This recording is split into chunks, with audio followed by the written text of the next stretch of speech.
Bem-vindo a mais uma aula da TV Ensinar e nós vamos falar sobre imagens no processo criativo.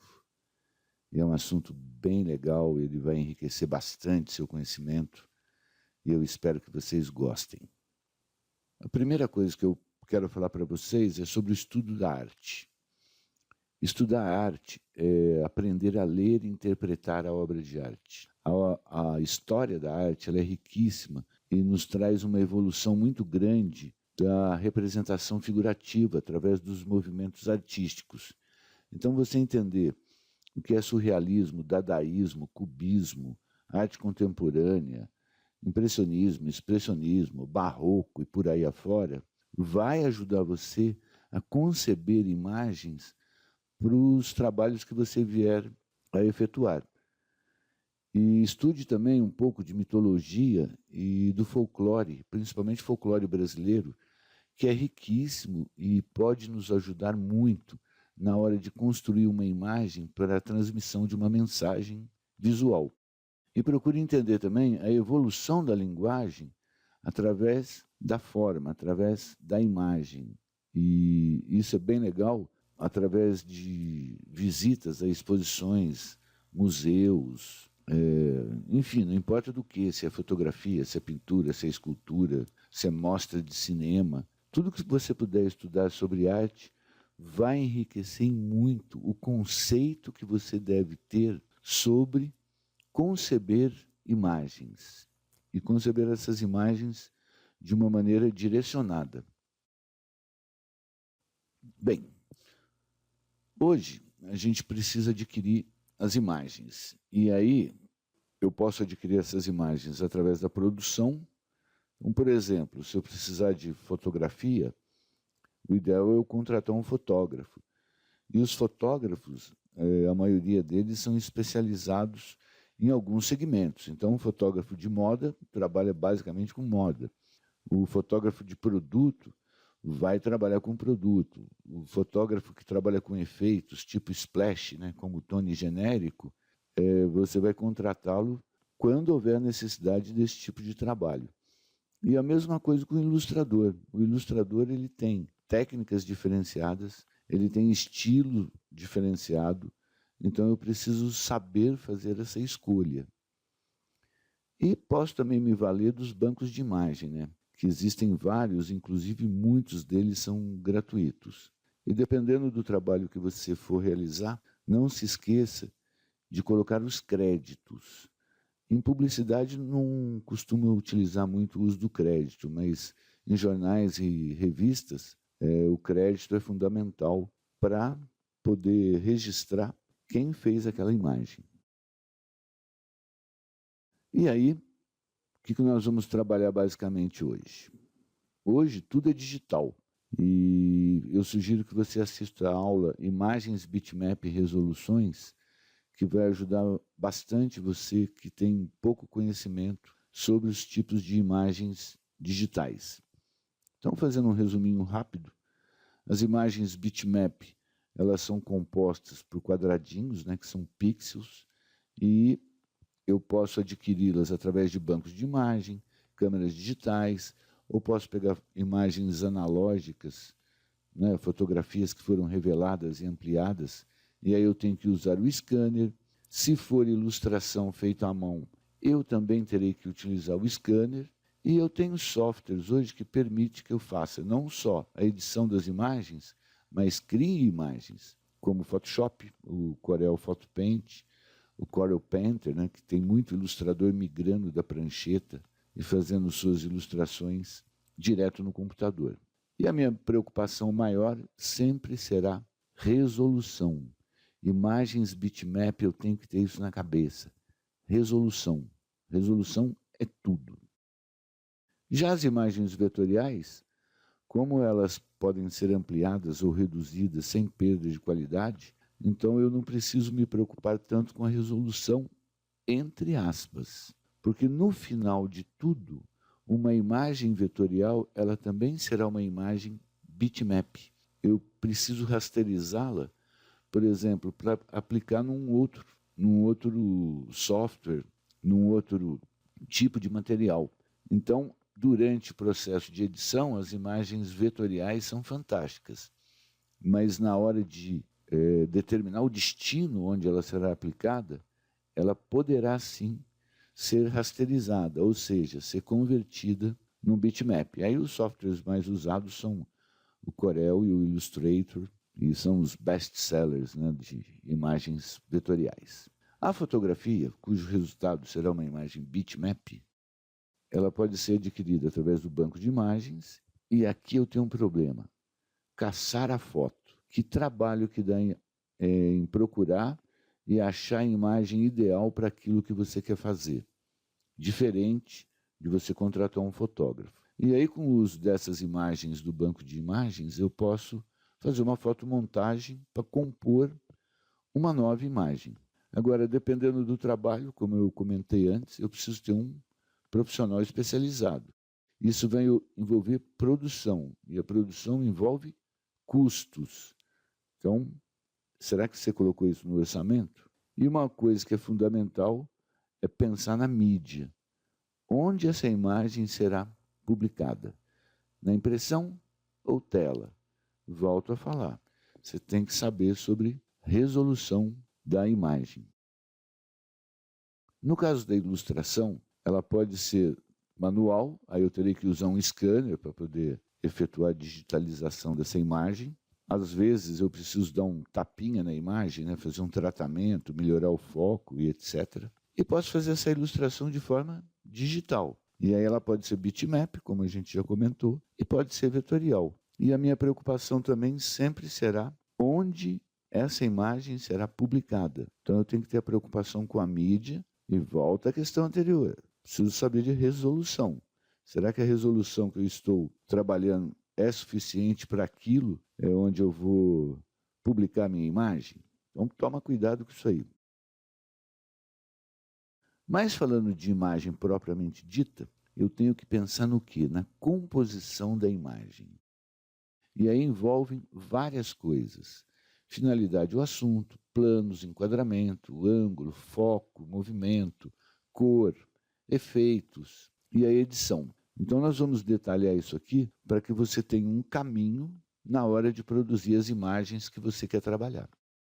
Então a primeira delas, finalidade ou assunto. A imagem que eu vou trabalhar é para moda, produto, decoração, editorial, capa. O que eu tenho que pensar também? Público-alvo. Então, para cada segmento, para cada finalidade ou para cada assunto, eu sempre tenho em mente o público-alvo. Eu preciso saber me comunicar com o público-alvo, mesmo se tratando de imagens. E aí eu tenho que pensar no enquadramento. Nós temos o horizontal, ou landscape, ou paisagem, né, que alguns softwares colocam essa denominação, e tem a imagem em vertical, que é chamado de portrait, ou retrato. Então esse enquadramento vai determinar o uso do espaço daquilo que eu quero comunicar.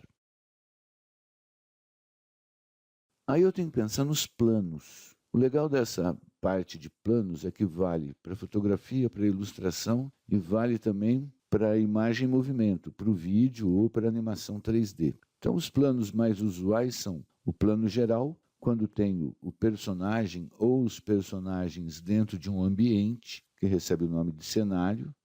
Eu tenho o plano americano, que é aquele que corta a imagem do joelho para cima, e também eu tenho a presença dos cenários. Tenho o plano médio, que é do quadril ou da cintura para cima, que já vai me dando uma dinâmica, né, de expressão na imagem. Tenho o close, que é usado para transmitir também maior impacto na imagem, principalmente quando a gente está trabalhando com elementos de movimento, como a figura humana, animais, carros e etc. E o super close, que é para dar aquela dramaticidade. Então a escolha desses planos é que vai determinar qual o impacto visual que você quer com a sua imagem. Agora vamos falar um pouco de enquadramentos. Como é que eu capturo essa imagem? Se eu capturar essa imagem por cima, mirando para capturar a imagem ou para fazer minha ilustração com uma visão superior, significa que ou eu tenho uma vista aérea ou eu estou inferiorizando o elemento que está sendo reproduzido, que está sendo captado. Se eu fizer o contrário, eu tiver uma imagem onde o ângulo, né, o enquadramento que eu estou usando é de baixo para cima, então eu estou transmitindo para essa imagem a sensação de superioridade, a sensação de poder. E aí eu tenho imagens onde eu tenho um ângulo, vamos chamar assim, tradicional, né? O ângulo de visualização na altura dos olhos. E aí eu tenho que ficar atento ao que essa imagem consegue transmitir. Então, por exemplo, esse casal está conversando. Quem está dominando a cena? O homem ou a mulher? Olha a posição do homem, como ele está na defensiva, ele está olhando para cima. Então, no caso, a mulher, nesse momento, ela está tomando conta da situação. Ela, aparentemente, está com a razão. Como é uma cena, a gente não sabe o desfecho. Mas eu posso fazer com que os personagens eles se movimentem e cria essa sensação de estar superior ou estar inferiorizado. Isso é bem legal e você tem que estar atento nessa forma de reação do corpo humano. Então aqui vai uma sugestão. Tem um livro bem legal que chama O Corpo Fala. E se você quer trabalhar com imagens onde a presença da figura humana é constante, é bem legal você ler esse livro e você vai ter dicas bem interessantes do comportamento, das reações do corpo humano. Isso ajuda muito na hora de compor uma foto ou uma ilustração ou até mesmo uma cena para animação 3D ou para o próprio vídeo, né? O foco é um outro recurso que eu tenho que utilizar para transmitir maior ou menor concentração naquilo que eu quero vender. Então aqui eu tenho um foco de movimento no fundo e a imagem, né, a mulher, ela está com o foco concentrado. Isso um fotógrafo faz mudando a profundidade de campo ou, se você não tiver esse recurso, usa o Photoshop e desfoca o fundo. Agora, na obra de arte, é bem legal como alguns artistas sabem trabalhar isso. Então tem um ilustrador que chama Frank Frazetta, e é um dos mestres nessa coisa de valorizar o impacto dentro de uma imagem. Então, por exemplo, nessa ilustração, ele concentra toda a atenção no rosto do guerreiro, no tórax do guerreiro, e à medida que vai descendo a ilustração, ela vai perdendo a nitidez, o foco. Já não há tanta definição na imagem, como também não há definição no fundo da imagem. Então, o que ele quer vender? Qual é a imagem que ele está passando? Ele está passando a agressividade do guerreiro. Então, ele concentra toda a energia da imagem num ponto central e o resto ele faz um complemento. Veja grandes ilustradores como eles trabalham isso super bem. A gente vai ter que estudar muito, viu?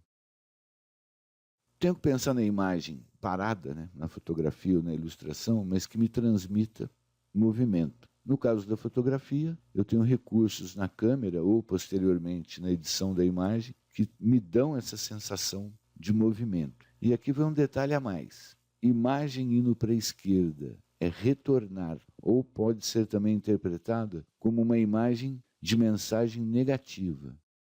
Imagem indo para o lado direito é uma mensagem de futuro, é uma coisa de progresso, é uma coisa de novidade, é uma coisa mais positiva. Então essa direção, esse movimento esquerda ou direita, ele vai fazer com que a leitura da imagem tenha essa receptividade negativa ou positiva. E isso você não percebe, o seu cérebro percebe. Muito bem, cor. Depois que inventou a fotografia colorida, o mundo ficou mais colorido. Mas muitos fotógrafos ainda trabalham com imagens em preto e branco, que dão um destaque bem interessante na leitura daquilo que você quer vender com aquela imagem. Então fica a critério, né, do que é que eu quero vender, para quem eu quero vender, se a pessoa tem essa sensibilidade de sacar o preto e branco, de entender o preto e branco. E hoje, com o recurso de computador, eu posso fazer uma imagem preto e branco, ter áreas coloridas, áreas definidas, pode ser a boca, pode ser a rosa, ou pode ser ambos. Mas eu acho que esse tipo de recurso está meio batidinho já. Mas sei lá, é uma opção que você tem. Softwares produzem efeitos, No caso, eu tenho 3 efeitos aqui do Photoshop, e o uso de efeitos ele tem que ser usado com muito critério. Vale a pena usar o efeito? E existem alguns plugins para o Photoshop, por exemplo, que vão fornecer muito mais efeitos. Então, se for para climatizar uma imagem, ou transmitir uma sensação noite, dia, acho que vale até a pena o uso de efeitos. Mas uma boa imagem é aquela que não precisa de nada disso. Ela foi captada ou concebida já com a intenção de. Mas efeito está aí, use e abuse. Organização de espaço. Aqui a coisa começa a complicar um pouco, mas vamos tentar facilitar para você. Um cara chamado Fibonacci, ele fez um estudo e criou uma sequência de repetição de quadrados. Olha que interessante. Posteriormente, isso ficou conhecido como seção áurea. O quadrado somado a um outro, ele vai me gerar um terceiro elemento. Então, por exemplo, eu tenho 1 mais 1, deu 2.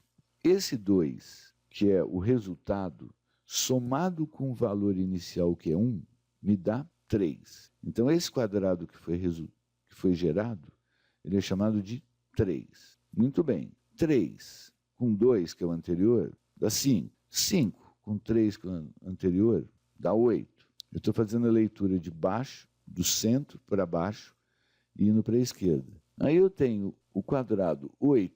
Qual foi o último valor? 5.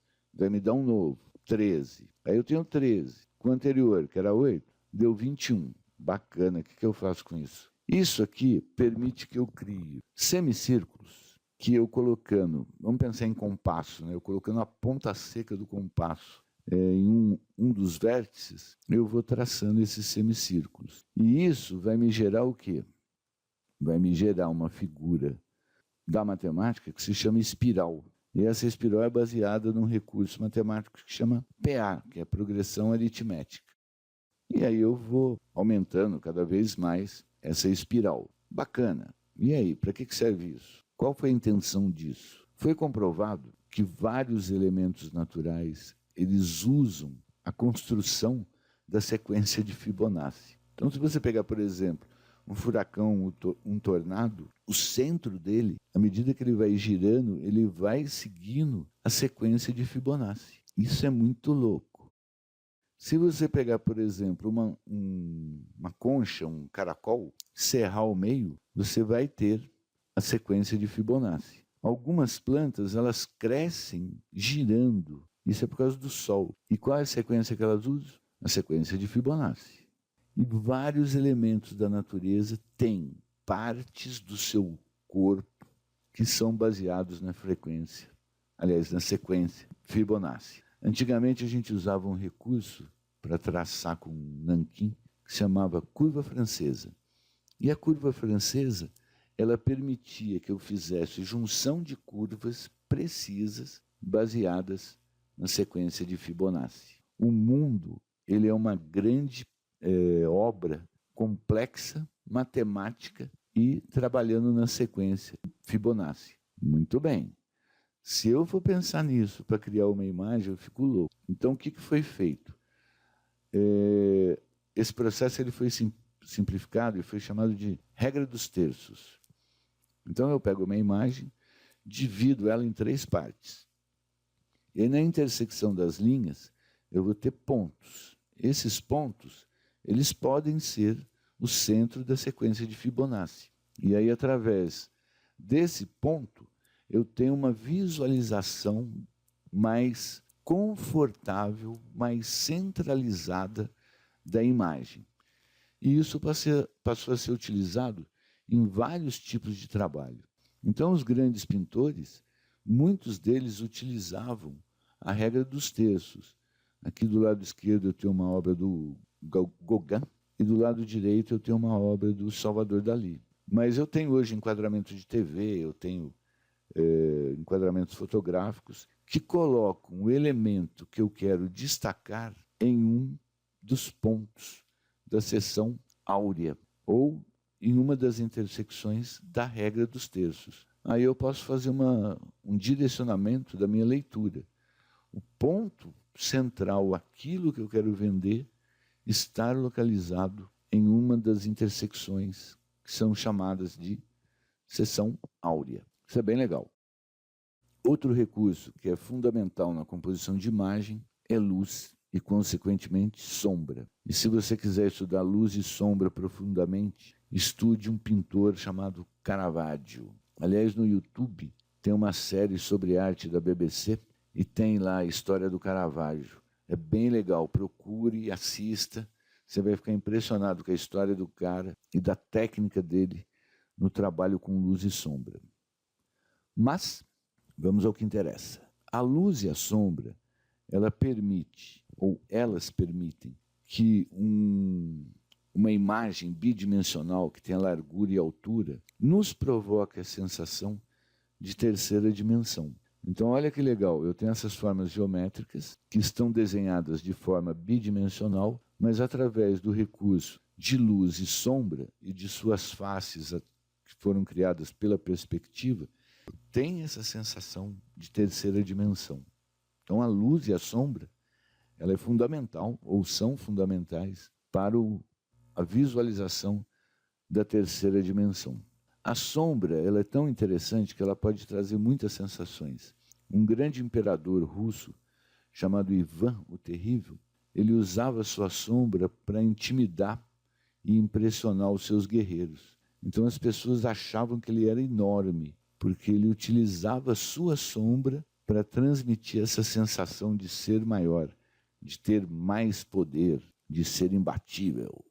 A luz e a sombra também pode gerar texturas, então depende do elemento, por onde essa luz está passando e qual o resultado das sombras. Então dá para fazer composições bem legais do tipo textura com a luz e com a sombra. E a luz e a sombra, elas trazem também toda a tensão de uma imagem, né? Ela pode fazer releituras de um mesmo enquadramento, com mais luz ou menos luz, com mais sombra ou menos sombra.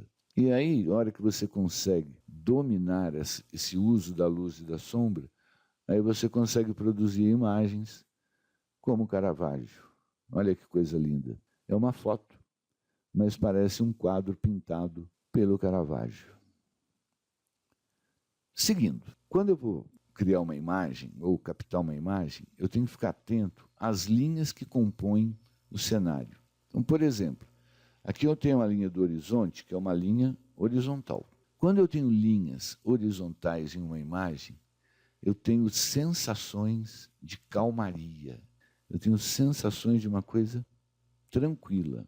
Se eu tiver linhas verticais que mandam para cima, ou dependendo do ângulo, mandam para baixo, eu tenho essa sensação de crescimento, de algo maior.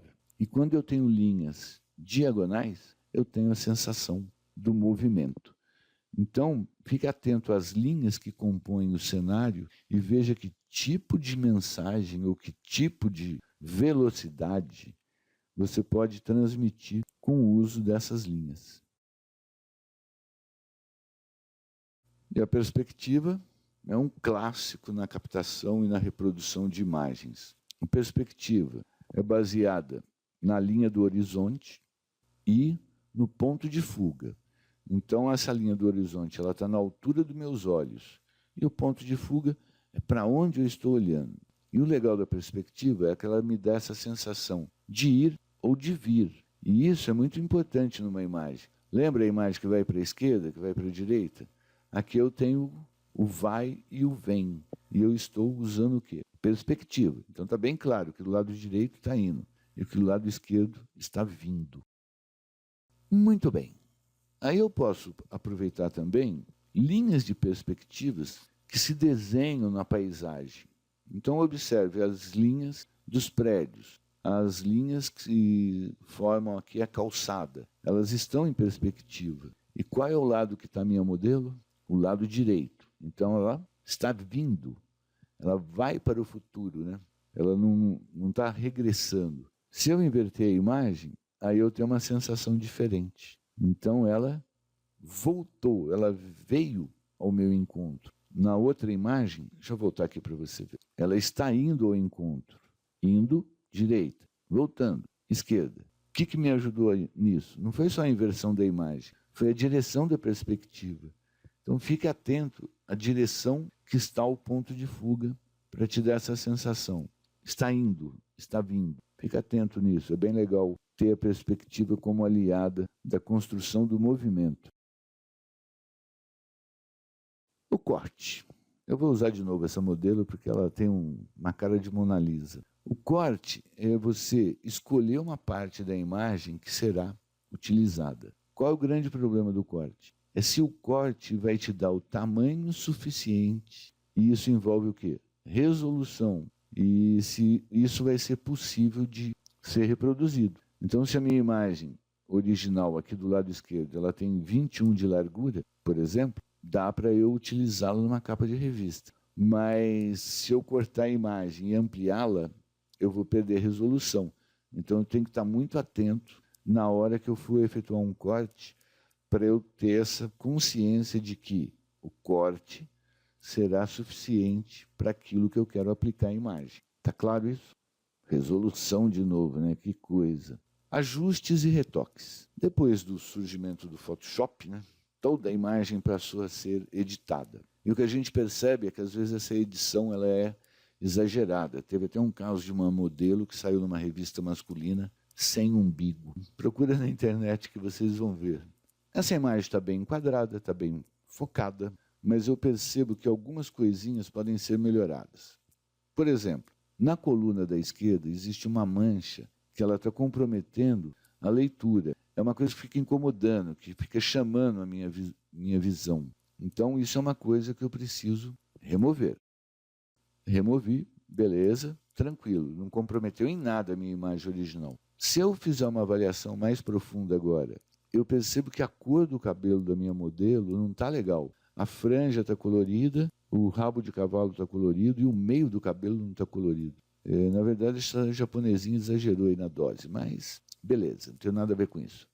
O que eu tenho que fazer? Deixar isso mais homogêneo. Então eu dou um tapinha no cabelo dela. Ah, quer aprender a fazer isso? Faz o curso de Photoshop, tá? Beleza. Aí a minha editora de moda falou assim, por que essa modelo tirou a foto com esse top? Não tá legal esse top. Tira o top. E outra, a marca da camiseta não tem sentido nenhum estar aparecendo.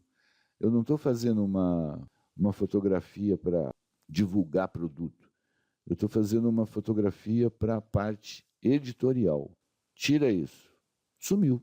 Aproveitei e dei um tapinha no lábio dela e um leve toque de rosa no rosto dela, para ela ficar mais viva, né? Fiz uma leve maquiagem digital.